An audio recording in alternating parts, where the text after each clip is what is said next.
Good morning, everyone. Welcome to our Vancouver Eastside Vineyard Sunday morning sermon time. And a big welcome again to those of you that are joining us from abroad, or if you're not even able to join us on Sunday morning but some other time, big welcome to you. This message is timeless. And today is the fourth Sunday of Eastertide, and today I want to address a very important topic that springs out of our text called the use and the abuse of power. And speaking of power, one of the best ways to give up power, to give up control, is to enter into silence, because silence is the way that we surrender to God. And we like to control by our talking. So as is our custom as a church, I want to welcome you into silence, and I'm going to light the candle to begin our time together today. And we're lighting this candle as a symbol and a reminder that throughout this whole time, as we gather together, even if it's virtually and online, Jesus is with us. And I'd like to invite you to just take a few deep breaths, just breathe in and breathe out. Just breathe in again, breathe God's love for you. And breathe out. And one more time.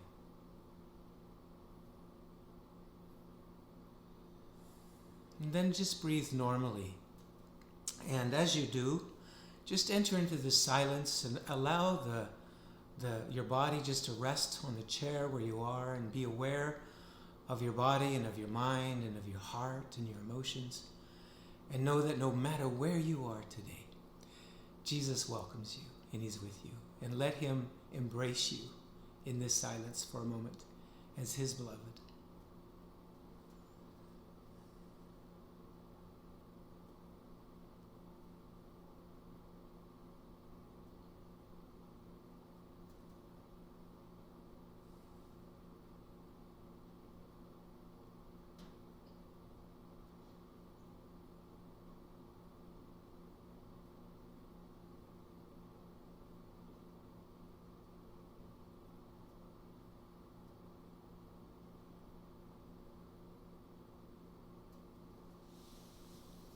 So today I want to talk about the use and the abuse of power.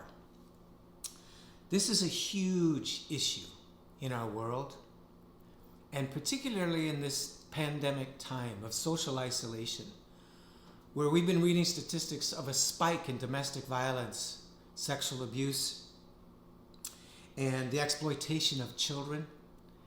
And it's this perfect storm of isolation combined with a lack of accountability that's causing this. So what do we mean by power? There are so many different kinds of power, but we could define it as the ability or the capacity to act or accomplish something. It could be good, it could be bad. And so we often think of electric power, for example, or nuclear power, or solar power as physical ways that help us accomplish things that we wouldn't be able to otherwise.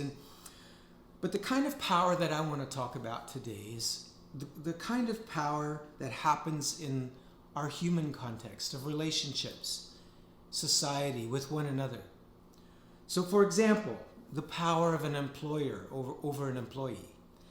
We're familiar with that kind of power. We're familiar with the power given to police and judges to reinforce the law, and to politicians to govern a country.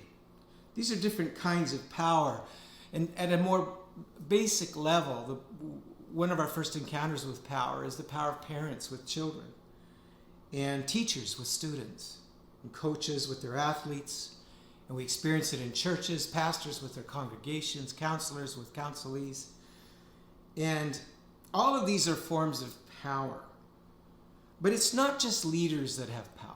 We all have some kind of power that's been entrusted to us, even if it's just the power of influence. And of course, growing up, we become acquainted with power very young, just simply physical prowess, growing up in school, and that physical prowess may be used for bullying, or it may be used for protecting. And of course, there's power that comes from popularity, good looks, sexual attraction that the media and advertising world is tapped in on. Charisma and gifts and musical abilities. I'm amazed at the power of our pop stars that is given to them in our culture. And of course, there's financial power. Just having money is power. And then spiritual power, which I grew up with in my upbringing. I was familiar with this. And most of us have a love-hate relationship with power. We love it when we have it. We don't like it, we hate it, often when it's exerted over us by others. And sometimes with good reason, because most of us have been hurt at some time in our lives by abuse of power. And in our text today, Jesus is confronting this kind of abuse of power by the Pharisees. It's from John chapter 10, the story of the Good Shepherd in the fourth Sunday of Eastertide. Very strange passage to drop right in the middle between Easter and Pentecost. Why was this? Well, what Jesus does is he confronts the Pharisees on an abuse of power that occurred and was occurring ongoing, but he does it subtly. He does it subversively. He kind of bypasses their defenses with an innocent little story about a shepherd and a sheep pen. And it's really important that you cannot understand this parable, John 10, without understanding the story that happened just before in John chapter 9. It's one of my favorite stories, I must say, in the Gospels. I call it a dramedy. You know what a dramedy is? A dramedy is where you tell a story combining drama and comedy. And I don't think I've laughed more in Scripture than any more than this story. I never get tired of it. And it's the story of this blind man who's healed by Jesus, who has this confrontation with abuse of power, the power of the Pharisees. And what had happened in this story is that Jesus was walking by this man in Jerusalem, and he was a blind beggar. He was marginalized. Not only was he marginalized by his condition, but he was marginalized by what people thought about him. If you can believe it, a number of the rabbis taught that if somebody was born blind like that, it was because of their sin. You say, well, how can a person be born blind for their own sin? Well, they actually believed that a person could sin in their womb and be punished for it. Or they pre-existed before they were born. Or maybe it was his parents' fault. And that's what prompted the disciples to ask Jesus, why was he born that way? Is it his sin or his parents? And I love Jesus' answer. He says, neither this man nor his parents, period, full stop. Let God be glorified. In other words, my translation of that is Jesus said, stuff happens. Now that's the Christian version. Some of you have heard me say it a little bit more crass than that, but I won't today. Stuff happens. Let God be glorified. Pain happens. Suffering happens. We don't understand why fully. Let God be glorified. Let's do something about it. Coronavirus happens. Let's do something about it. And that's the first good use of power, is let's use power to confront suffering and evil. And so Jesus does this strange action where he kneels down on the ground and spits on the ground, and he makes some mud. And he must have carried a remarkable authority, because somehow this blind man allowed Jesus to put this mud on his eyes. And then with authority I'm sure that man had never heard before, he heard Jesus say to him, now go, wash in the pool of Siloam. And Jesus asked that man to do something he could do for himself. And he had to get himself to that pool of Siloam. And amazingly, can you imagine? For the first time in his life, as he's washing off that mud, he can see. I'm sure it must have just first hit him like color blotches. And the miracle of the fact that he could interpret what he was seeing right away was a miracle in itself. But it says he came back seeing, which caused no small stir, because everybody knew this guy. And at first they were saying, is this the guy? And he had to confirm, no, I'm the one. So they took him to the Pharisees. And what should have been this amazing celebration deteriorates into this theological debate. You know why? Because Jesus healed a man on the Sabbath. A day that was meant to be a day of replenishing had become a means of control by the powers that be. And so there erupted this big argument between the religious leaders, the Pharisees, the ones in power, and this blind man. And because he refused to say that Jesus was evil and a heretic, because how could someone be evil who healed his eyes? They kicked him out. They kicked him out of the synagogue. They literally excommunicated him. It was the greatest fear of any God-fearing Jew of that time, to be kicked out of the synagogue and kicked out of the community. Because not only were you cut off from people socially, but you were cut off from God and their imagery that they had. So here's a guy that's been marginalized all his life because of his blindness. And now he's marginalized again. Jesus had since disappeared into the crowd, but he heard about this man being excommunicated. And this touches my heart so deeply because it says Jesus looked for him and he found him.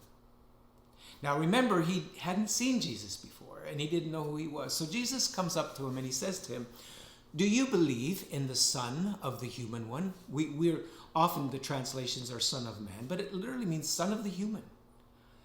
It's interesting that Jesus identified himself as the Son of the Human more often, more frequently than any other term. You see, true power teaches us how to be human. False power turns us into a beast.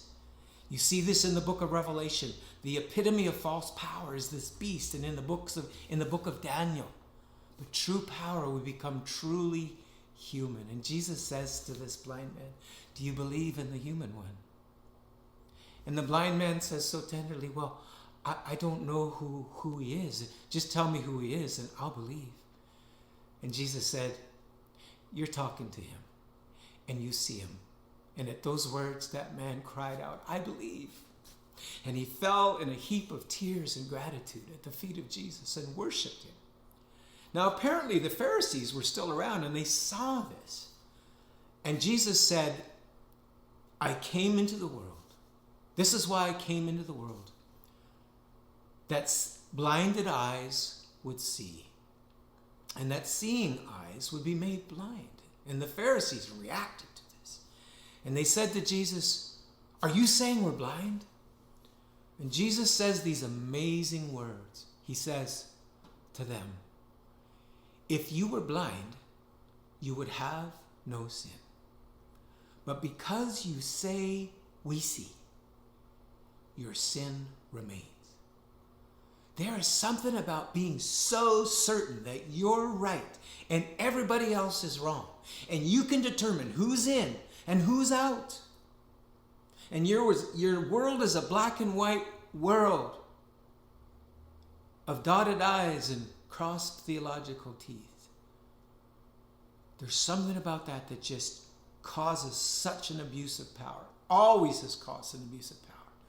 There's something about following Jesus that requires mystery, where we sometimes have to be uncertain, not about God's love for us, but a lot of things. And we just follow. We follow Jesus in trust and in faith. And so then Jesus moves into this parable. And he talks about a sheep pen. This would be a very familiar image. Jewish people were very familiar with the imagery of the shepherd. Of course, David the psalmist, and God often used the imagery of shepherds with power in the prophets Ezekiel and Jeremiah and Zechariah. So they were familiar. And Jesus himself had already spoken of the shepherd. So they were familiar with this imagery. But then he talks about a sheep pen, and they would have been very familiar with this. The sheep pen was like a walled enclosure in the pastures that was had no roof because the climate was quite moderate.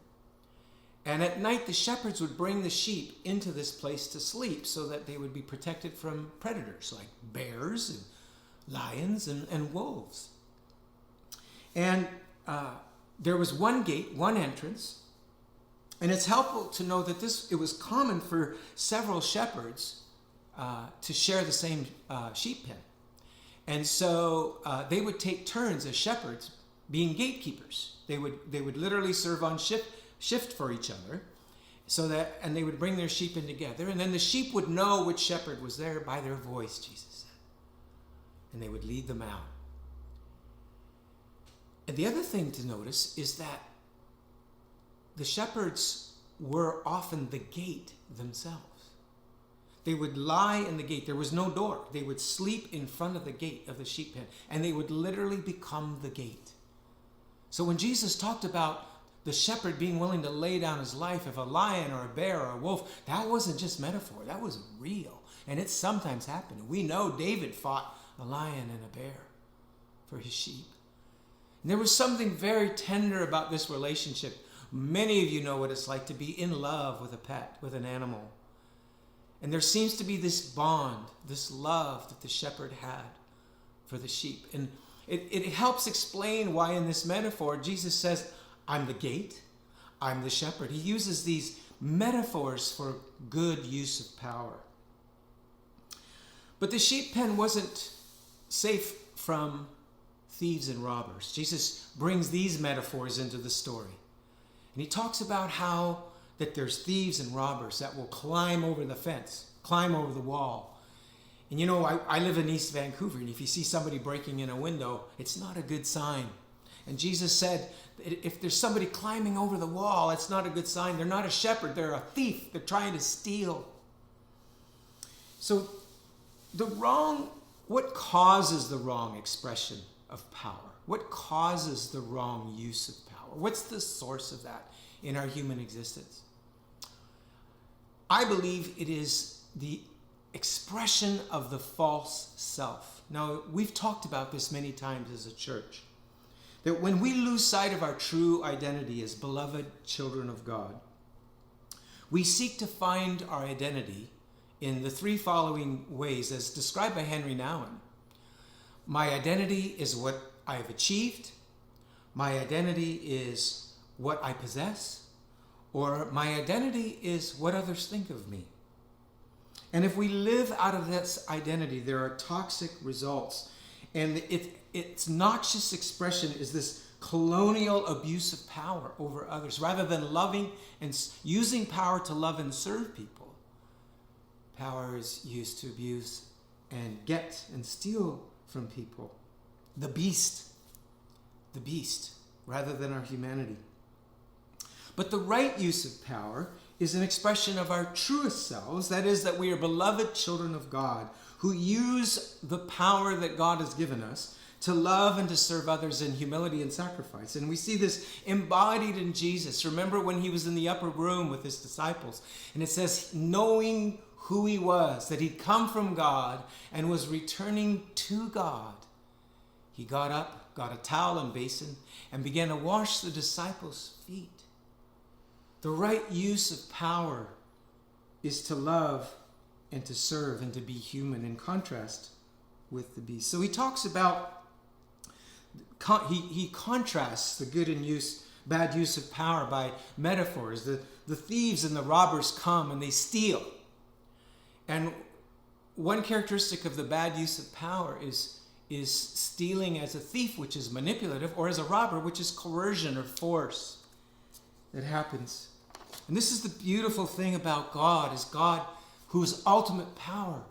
Even though God is all powerful and with the word of his mouth made the universe, he will never violate us. He will never violate our dignity. He will never coerce us.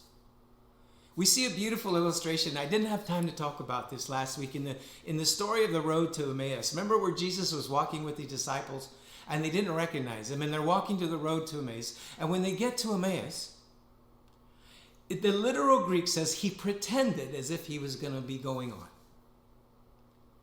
I can't believe that God actually pretended that he was going to go on. Why did he do that? That just shows us the incredible gentleness of God. That God requires our consent. God requires our invitation.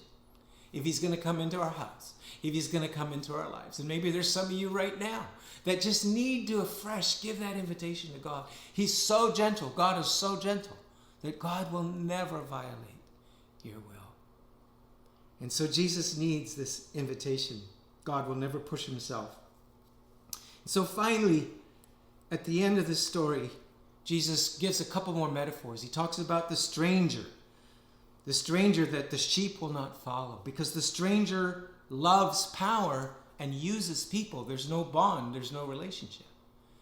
Whereas the shepherd loves the people and uses the power to serve the people.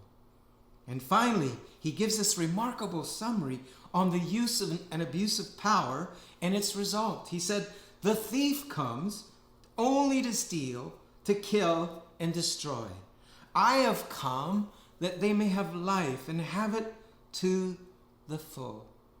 The abuse of power, motivated by the false self, steals, kills, and destroys, which is what the Pharisees were doing with their power. But Jesus came to give life, and the result was human flourishing, relationally, spiritually, emotionally, financially. This is power, the result of power used lovingly, power that is authorized by God, who is ultimate power. So to wrap this up, our theme that we're walking through as a church is our stories in the story. And so what does this Easter season between Easter and Pentecost have to do with power? Well, remember, it was false and abusive power that ultimately nailed Jesus to the cross, that crucified him and rejected him. God, who is ultimate power, was crucified by false and illegitimate power. It was the beast. But you know what? What Easter tells us is that wasn't the end of the story. Jesus rose from the dead. Love wins. And so the question is, what side are you on? What will you do with the power that's been given to you? You see what happened in that parable? The wolf came and the shepherd did lay down his life, like Jesus described in this parable. And everybody said, "Oh no, what will we do now? The shepherd's been killed." But the shepherd rose from the dead to show us that true power, love, always wins. So the question is not for you and me today whether or not we have power.